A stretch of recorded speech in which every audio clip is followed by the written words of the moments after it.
Bienvenue, aventuriers. Et voici Penny Claire Tilly. Nous sommes actuellement devant l'un des monuments les plus célèbres au monde, le mont Fuji. Rejoignez-nous pour un voyage exaltant à travers la Corée et le Japon, où histoire, culture et merveilles vous attendent.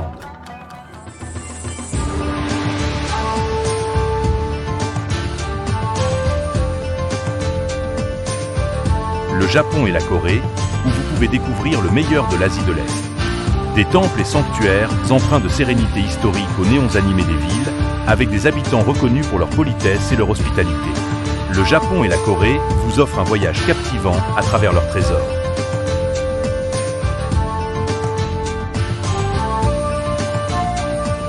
À notre arrivée à l'aéroport d'Osaka Kansai, notre chauffeur nous a accueillis et nous a conduits à notre hôtel, idéalement situé à 2 pas de l'aéroport. L'hôtel offre de superbes chambres avec des vues magnifiques. Le petit déjeuner a été une autre agréable surprise. Servi au 54e étage avec une vue panoramique sur l'océan, proposant des centaines de choix pour bien commencer la journée. Où pourriez-vous trouver un hôtel comme celui-ci? Nous sommes au 54e étage, le dernier étage du 5e plus haut bâtiment du Japon. Nous surplombons l'océan Pacifique tout en profitant de notre petit déjeuner. Un cappuccino à la main, nous admirons la vue, avec l'aéroport d'Osaka juste en face.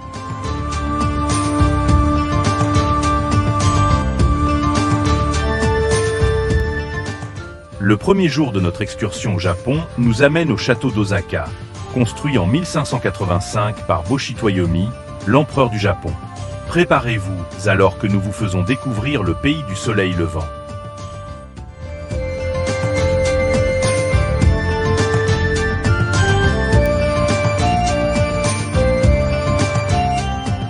Bienvenue à Dotonbori, l'une des rues les plus emblématiques du Japon.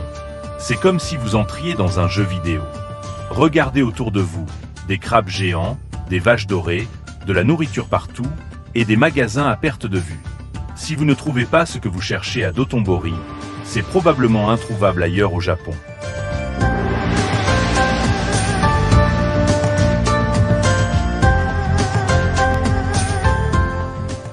Voici notre premier déjeuner au Japon. Nous avons du porc en train de cuire dans de petits pots en papier, du sashimi, poisson cru, et une variété de tempura. Sans oublier de nombreux articles de collection autour de nous.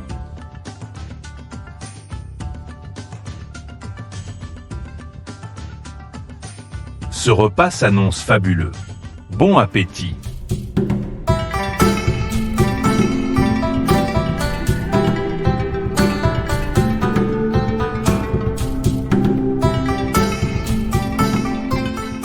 Nous sommes au parc de Nara, où il y a des milliers de ces cerfs de Nara. Ils sont extrêmement amicaux, vous pouvez les nourrir ou simplement les caresser. Ce sont de magnifiques animaux, incroyablement dociles.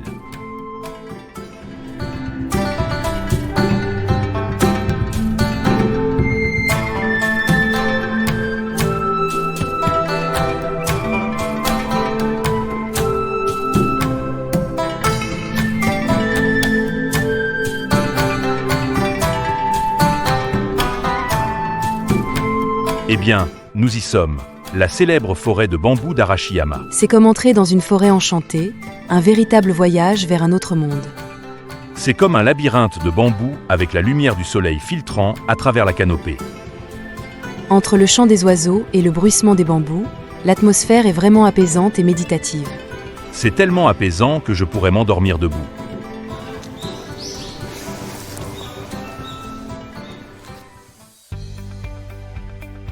Cet après-midi, nous participons à un atelier de fabrication de wagashi. Les wagashi sont des douceurs traditionnelles japonaises, souvent dégustées avec du thé vert matcha. Ces délicatesses se déclinent en différentes formes et couleurs, représentant les saisons et divers éléments naturels. Aujourd'hui, nous allons préparer des wagashi sakura, des sucreries en forme de fleurs de cerisier. L'ingrédient principal des wagashi est la pâte de haricots sucrés, qui peut être soit à base de haricots rouges, soit de haricots blancs.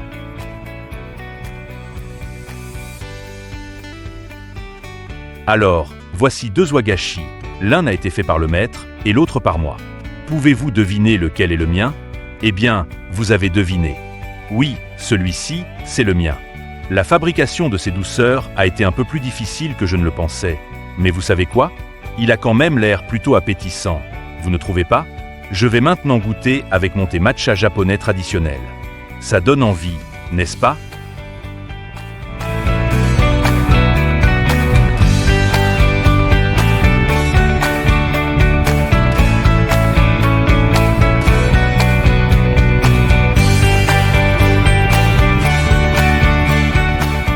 L'un des points forts de Kyoto est le sanctuaire Fushimi-Inari, avec des milliers de torii s'étendant sur le flanc de la montagne, créant un tunnel fascinant de couleurs et de cultures. Il vous faudrait toute une journée pour passer à travers tous ces portails, mais nous allons vous en faire découvrir quelques-uns.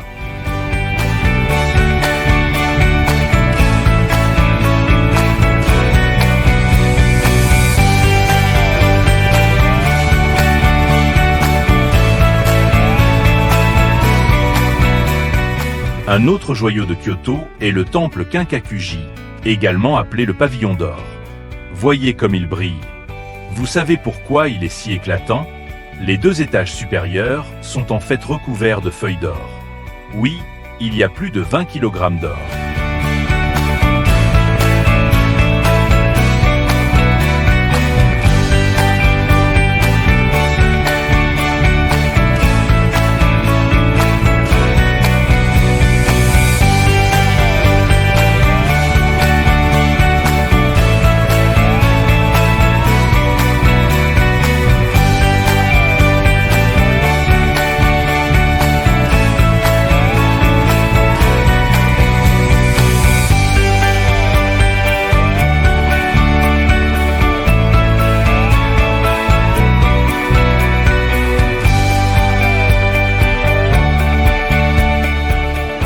L'une des inventions les plus exaltantes du Japon est le Shinkansen, également connu sous le nom de train à grande vitesse. C'est incroyablement rapide, excitant, efficace, et en plus, vraiment confortable. C'est sûr, et rapide bien sûr, comme tu l'as mentionné.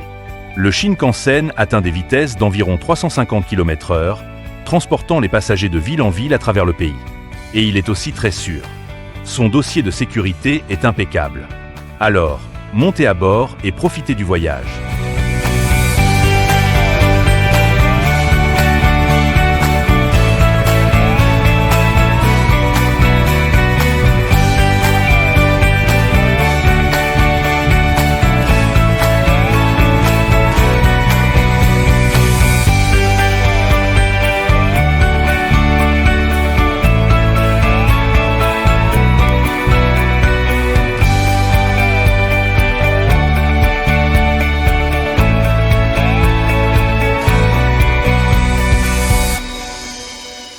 Voici la vue du mont Fuji depuis le parc de la paix de Gotamba.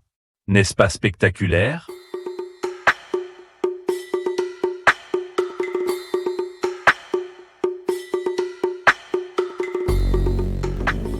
Non loin du lac Kawaguchi, notre hôtel bénéficie d'un emplacement magnifique avec des chambres de style tatami traditionnel japonais. Vous pouvez également choisir de passer à une chambre avec vue sur la montagne pour admirer la splendide vue sur le mont Fuji. Et le dîner de ce soir est mon préféré, un buffet japonais avec cette vue incroyable.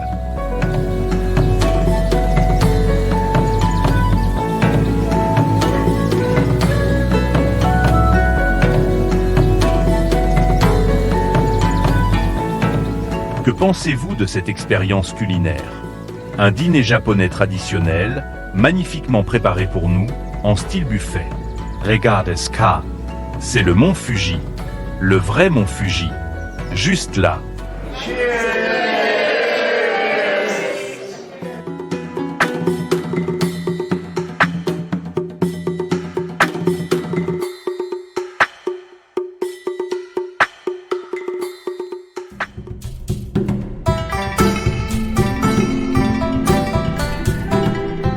Konnichiwa. Aujourd'hui, Penny Claire et moi embrassons la culture et le style traditionnel japonais. Nous explorons le célèbre temple Sensoji dans ses magnifiques kimonos japonais. Il y a une magie particulière à flâner dans ces rues anciennes en portant ces superbes vêtements traditionnels. À mesure que nous nous approchons du temple Sensoji, l'air est imprégné de l'odeur de l'encens et du son des cloches du temple, créant une atmosphère de vénération et de spiritualité. On peut presque imaginer que nous voyageons dans le temps, Immergez dans cette magnifique histoire culturelle sur ce site sacré.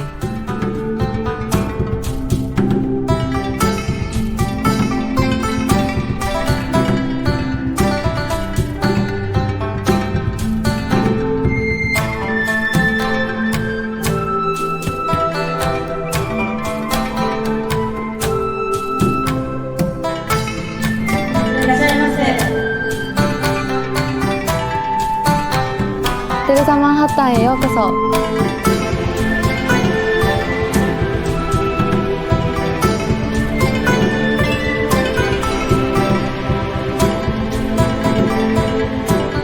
Voici notre dîner Kezeki en option, et cela va vraiment éveiller vos papilles. Une multitude de saveurs et de textures différentes à découvrir. Pour commencer, nous avons une soupe de maquereau avec un bouillon clair. C'est vraiment incroyablement délicieux.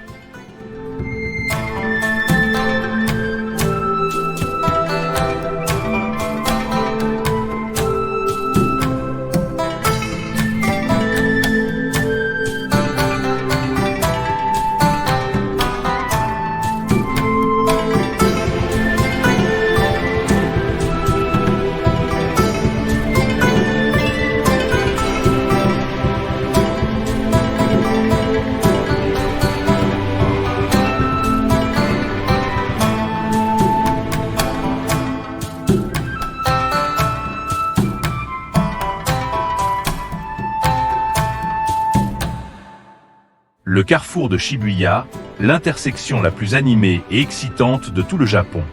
Vous pouvez descendre là-bas et vous plonger dans toute l'effervescence. Ou comme moi, vous pouvez vous installer ici dans un café en rooftop et déguster une tasse de café.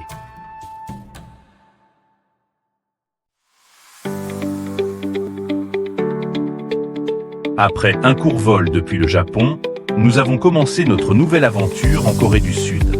Nous avons rencontré notre chauffeur et monté à bord d'un spacieux nouveau bus avec notre merveilleuse guide, Minnie, prête à nous faire découvrir les lieux.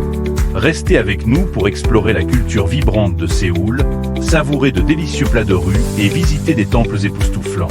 Que l'aventure commence.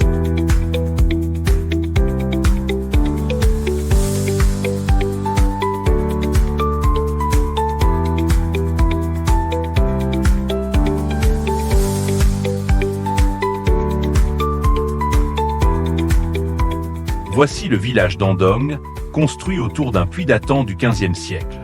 La reine Elisabeth II y a d'ailleurs rendu visite en 1999 et a même exploré les écuries. Ces bâtiments sont chargés d'histoire, et leur architecture raconte beaucoup. On peut presque entendre les murmures du passé en se promenant dans cette zone.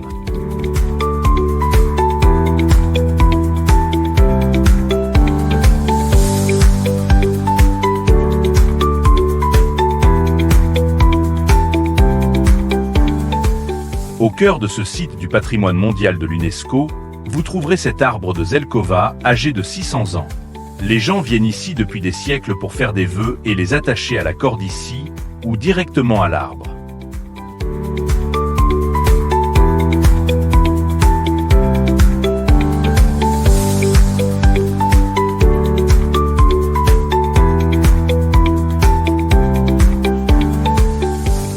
Ce soir, nous avons droit à un véritable festin avec un dîner spécial de barbecue coréen.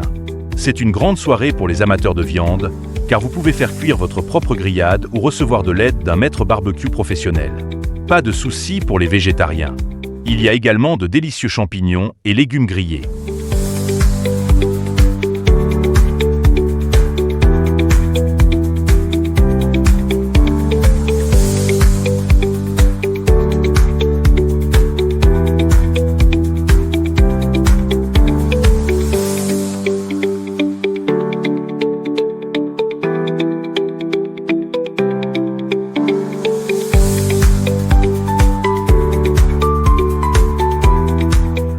Voici le temple Adon Yonggungsa, le dragon heureux.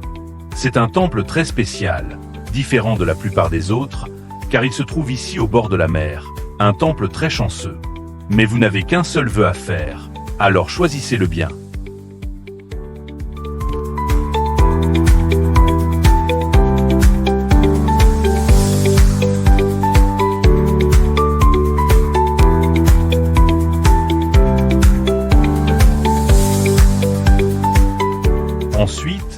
nous arrivons au village culturel de Ganchon, une incroyable merveille artistique de Busan. Certains le qualifient de Machu Picchu de la Corée, tandis que notre guide Tripopo, Mini, l'appelle la Lego City. Quoi qu'il en soit, c'est spectaculaire.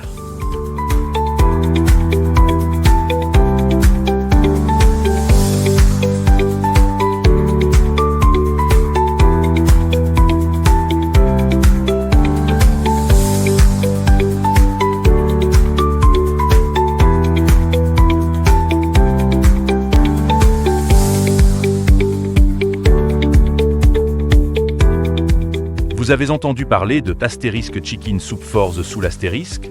Eh bien, voici le Asterisk Chicken Soup in Seoul Asterisk. Regardez ce plat. C'est le déjeuner à Séoul, en Corée. C'est spectaculaire, et il y a aussi du ginseng dedans. Ça va vraiment être délicieux.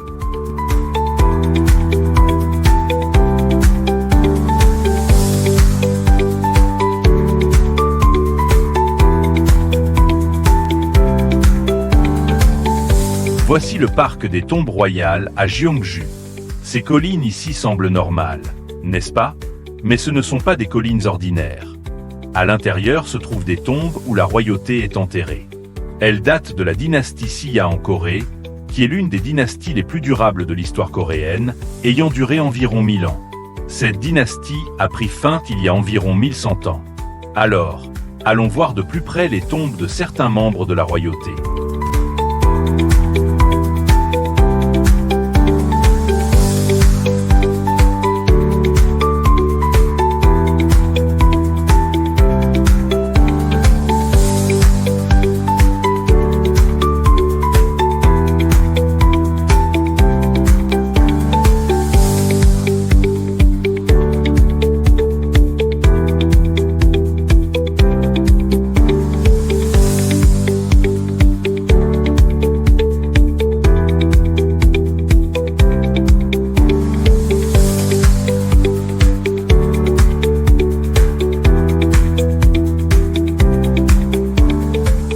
Nous séjournons au Four Point by Sheraton, qui est idéalement situé à côté de la gare et proche des centres commerciaux et du centre-ville. Les chambres sont toutes neuves et le petit déjeuner est incroyable.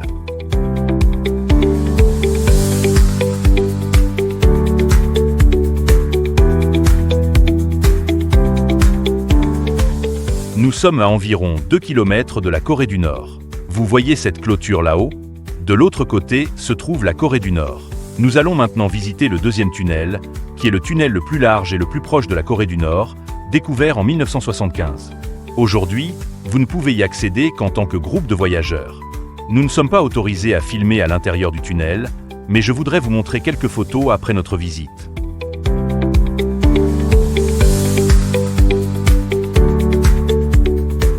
Ensuite, nous passerons par l'Observatoire de la Paix, d'où vous pourrez voir la Corée du Nord de vos propres yeux à travers un télescope. D'accord, c'est une journée excitante. Nous sommes ici à Séoul et nous nous dirigeons vers le palais. Mais d'abord, nous allons nous habiller en hanbok traditionnel. Allons voir ça.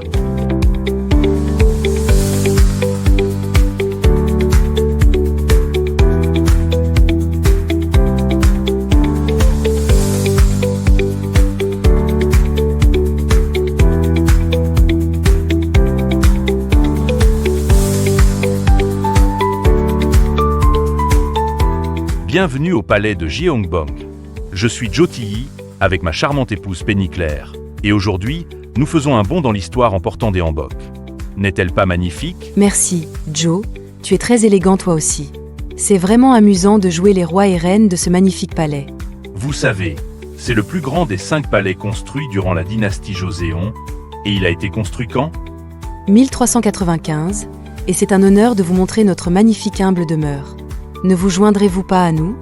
Oui, bienvenue, venez.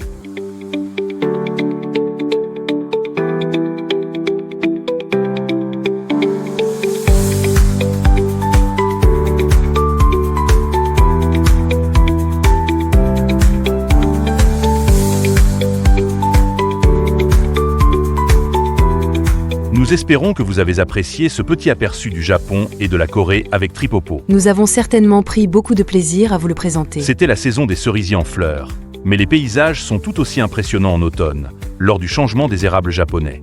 Pour l'instant, c'est Joe. Et Penny Claire. Sayonara.